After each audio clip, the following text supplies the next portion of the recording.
Hey there, guys. All right, today we are back with some more extra history, this time continuing on with their series on the Empire of Mali, this time episode 2, An Empire of Trade and Faith.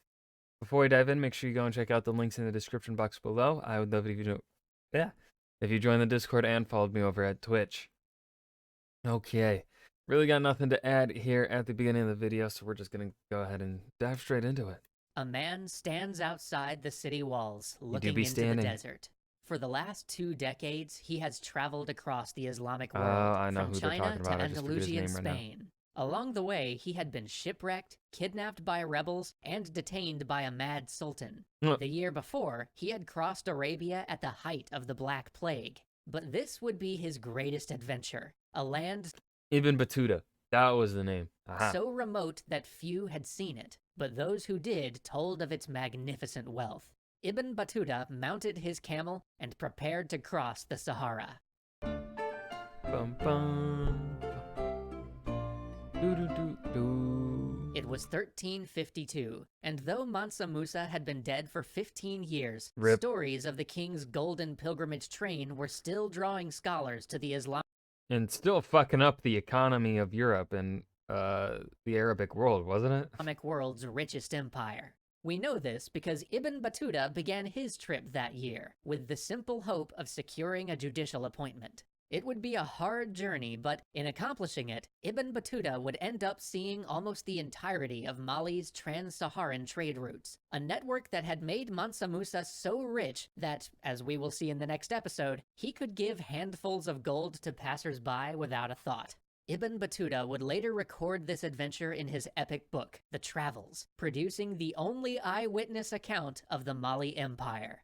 So today we are going to follow him, letting his journey teach us about how trade built the realm. Ibn Battuta's first stop was an oasis city on the northern edge of the Sahara. Like all oasis towns, it was a riot of merchants and cargo shipments, its squares crammed with the trade goods of North Africa and the Mediterranean, all going south to exchange for gold.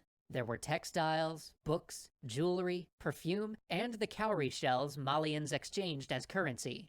Herds of Arabian horses waited. Now, a little note on the cowrie shells. I believe the majority of cowrie shells that were used in sub-Saharan West Africa came from East India.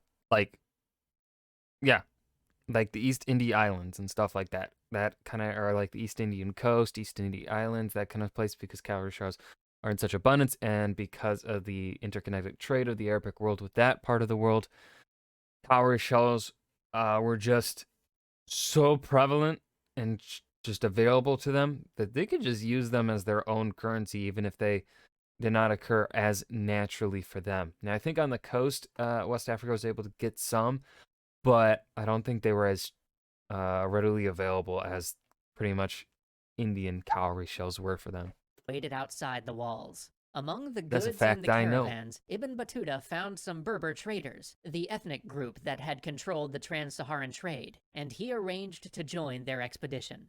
I'm surprised they actually called them Berbers, because I think I don't think that's the term you want to use for them anymore. I think they just go by, I think it's Amazigh, Amazigh. That's the group they belong to, if I'm correct, if I'm remembering correctly. They traveled in the early morning and late afternoon, resting during the noonday heat. It took them 25 days to reach their first stop. It was a village, he wrote, with nothing good about it.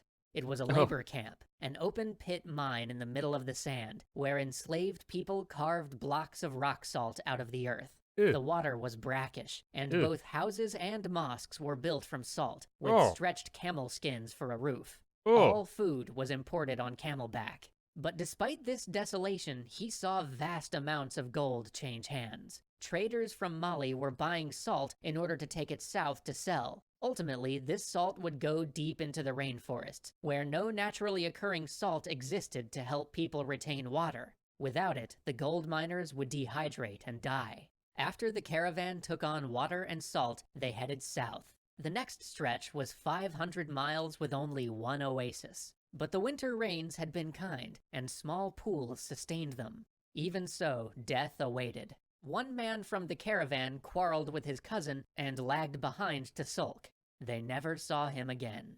When at last they arrived at the oasis, they hired a scout for the final and most dangerous part of the journey. See, no caravan could carry enough water to cross this last stretch of desert before Walata. So they would hire a scout to go ahead of them and contract a party to carry water 4 days north from the city in order to meet them en route. But this stretch of waste, Ibn Battuta writes, was haunted by demons that disordered men's minds. If the scout was disoriented or killed, there would be no resupply, and the entire caravan would perish. Yet the scout did not die, and the party met them with the water. 2 long months after leaving the northern edge of the Sahara, Ibn Battuta's caravan entered Walata, the first oasis city of the Mali Empire. The Berbers declared their goods to the tax officials and paid what was due. Ibn Battuta was thrilled. As an Islamic scholar, he loved to visit pious communities across the world to gauge the spiritual health of the Muslim periphery and exchange ideas with scholars. It had been towns like Walata where Islam first appeared in Mali centuries before, carried on camelback via the Berber caravans. Though Walata was only a mud brick town of a few thousand people, Ibn Battuta would finally meet his first local scholar there. And that is when his enthusiasm crashed against the reality of religion in the Mali Empire. See, Mali was actually only partially converted. Islam was the religion of merchants and the ruling class, people with cultural, political, or economic links to North Africa, but the working people who farmed and mined the all-important gold still practiced traditional African religion. Furthermore, many tenets of Islamic law were incompatible with Mali's culture, so most Muslims ignored them. The rulers of Mali had to walk a fine line, fusing Islamic practice with their native traditions in order to keep society together. And here's the thing about Ibn Battuta. He was kind of the 14th century version of an obnoxious tourist. Oh No no. matter where he went, he expected people to behave like they were Islamic scholars from I thought Ibn Battuta was a cool, chill dude. No, he's a tourist. He's a spoiled tourist. No. Tangier. And if they didn't, he got judgmental real quick. And unfortunately, this trip to Mali shows Ibn Battuta at his worst. No. The first problem occurred when he met the local governor. As the representative of the sacred Mansa, the man spoke to Ibn Battuta through a herald rather than directly, which the traveler took as an insult. And though the meal of yogurt and millet the governor served was standard for welcoming guests to Mali, Ibn Battuta considered it insufficient for a man of his rank. He had expected a monetary welcome gift, like scholars received in much of the Islamic world. But here, yogurt and honey? Really? And Delicious. the culture clash only got worse when he visited the local scholars and judges, and discovered that even the Islamic upper class didn't abide by Muslim laws about gender relations. Here, even pious women went unveiled, and women had a high degree of autonomy. On one occasion, Ibn Battuta informed a scholar that he'd seen the man's wife chatting with another man in the courtyard. When the scholar patiently explained that friendship between men and women was considered good conduct and engendered no suspicion, the traveler was so horrified that he fled the house. What troubled Ibn Battuta, what the fuck, dude? Yikes.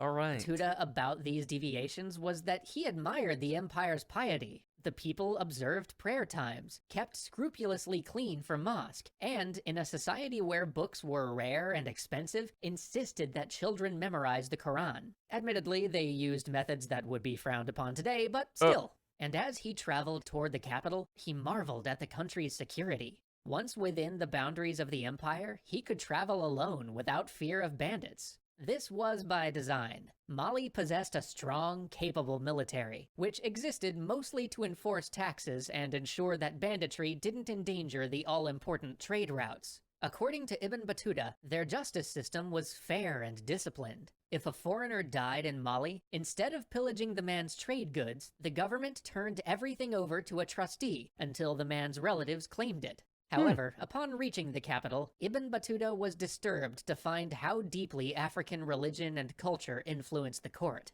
Young women, like the Mansa's daughters, walked about topless in the palace. Festivals included folk dances and masked performances that he considered absurd and pagan. It rankled him that courtiers washed themselves with dust when the Mansa spoke to them, and that soldiers stood in front of the emperor to tell their service in battle, while others twanged their bows to confirm that they had witnessed the heroic deed. But he did finally get a welcome gift from the emperor: 3 bread cakes, a piece of beef, and a calabash of sour curds.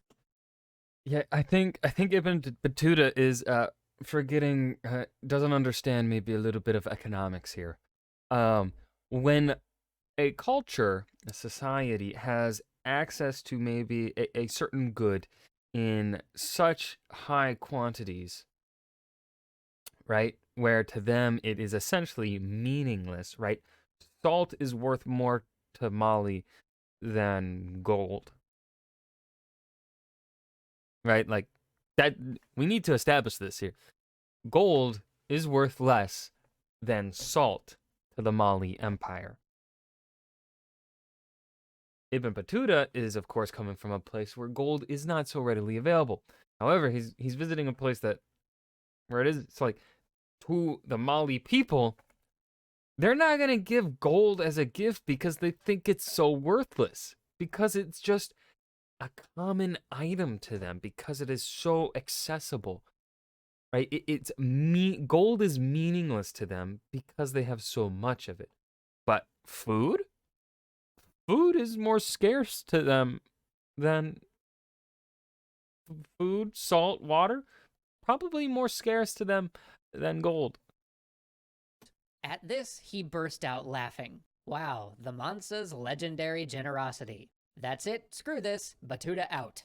But Ibn Battuta's touristy reactions do tell us something interesting about Mali. Due to its geographic separation, Mali had assimilated Islam rather than been absorbed by it, creating a religiously tolerant, pluralistic society. It was a proudly West African empire with its own identity, and it wasn't gonna just leave its traditions behind to adopt this new religion. Indeed, Mali seemed to have intentionally kept foreign influence at an arm's length. Ibn Battuta never got to visit the gold mines, and that was intentional. The Malian government kept foreigners away from its most precious resource, bringing gold to be exchanged at trading hubs rather than exposing the location of their mines. It was state security. Mali's economy ran on gold, producing around 2/3 of the world's supply, with its economy supported entirely by demand from the Islamic states and Christian Europe, which had recently abandoned silver in favor of this fancy new metal. But before he left, Ibn Battuta would have one more journey along the trade routes, east along the Niger River to the city of Timbuktu, a developing hub between the desert caravans and river traffic.